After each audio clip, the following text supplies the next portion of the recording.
আজকে সকাল থেকেই অনেক বৃষ্টি হচ্ছিল। কয়েকদিন যা গরম পড়েছে এরপর বৃষ্টি এসেছে, খুবই ভালো লেগেছে। এর জন্য সন্ধ্যায় বানিয়ে ফেললাম গরম গরম মোগলাই পরোটা, একদম দোকানের মতো। যদি আপনারাও বানাতে চান দোকানের মতো মোগলাই পরোটা, তাহলে অবশ্যই আমার পুরো রেসিপিটা দেখবেন। এটার মধ্যে অনেক কিছুই আপনার দেখা গেছে গোপন টিপ অ্যান্ড ট্রিক্স আছে, যেটা দিলে আপনাদের মোগলাই পরোটা হবে একদমই পারফেক্ট। এবার এখানে আমি 1 কাপ ময়দা নিয়ে নিয়েছি, দিয়ে দিলাম লবণ, চিনি আর তেল। লবণ চিনিটা আপনারা একটু পরিমাণ মতো বুঝে দিবেন, আর তেলটা দিয়ে দিবেন 1 চামচ, দিয়ে সুন্দর করে এটা বেশ কিছুক্ষণ ময়ান দিয়ে নিব।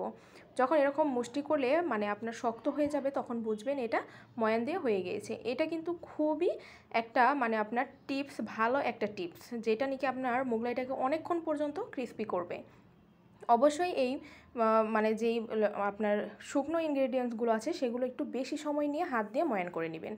এবার যখন ময়ান করা হয়ে গিয়েছে, তখন আমি এটা নর্মাল পানি দিয়ে সুন্দর মতো, অত বেশি টাইটও না অত বেশি সফটও না, একটা ডো তৈরি করে নেব। করে সেটা তেল মেখে আমি জাস্ট 30 মিনিট এটা রেস্টে রেখে দেব। এরপর এখানে আমি পেঁয়াজ কুচি, মরিচ কুচি আর ধনিয়া পাতা কুচি নিয়ে নিয়েছি, দিয়ে দিলাম চাট মশলা, লবণ আর ডিম দিয়ে ফেটে তারপর এর মধ্যে আমি দিয়ে দিব ব্রেড ক্রাম্বস। ব্রেড ক্রাম্বসটা অবশ্যই দিবেন। দোকানদাররা কিন্তু এই ব্রেড ক্রাম্বসটাই তাদের মোগলাইতে ব্যবহার করে, এর জন্য কিন্তু তাদের যে ডিমের লেয়ারটা আছে সেটা কিন্তু খুবই ভালো আসে।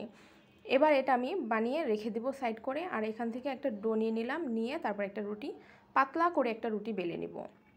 অবশ্যই মোগলাইয়ের রুটিটা যত বেশি পাতলা করবেন, তত আপনার মোগলাইটা হবে ক্রিস্পি আর লেয়ারিংটা অনেক বেশি সুন্দর আসবে।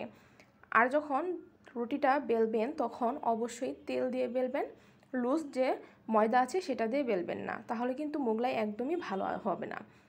এবার যখন এটা রুটিটা একদম পাতলা করে বেলা হয়ে গিয়েছে, তখন আমি যেই ডিমের মিশ্রণটা বানিয়ে রেখে দিয়েছিলাম সেটা মাঝখানে দিয়ে দিব।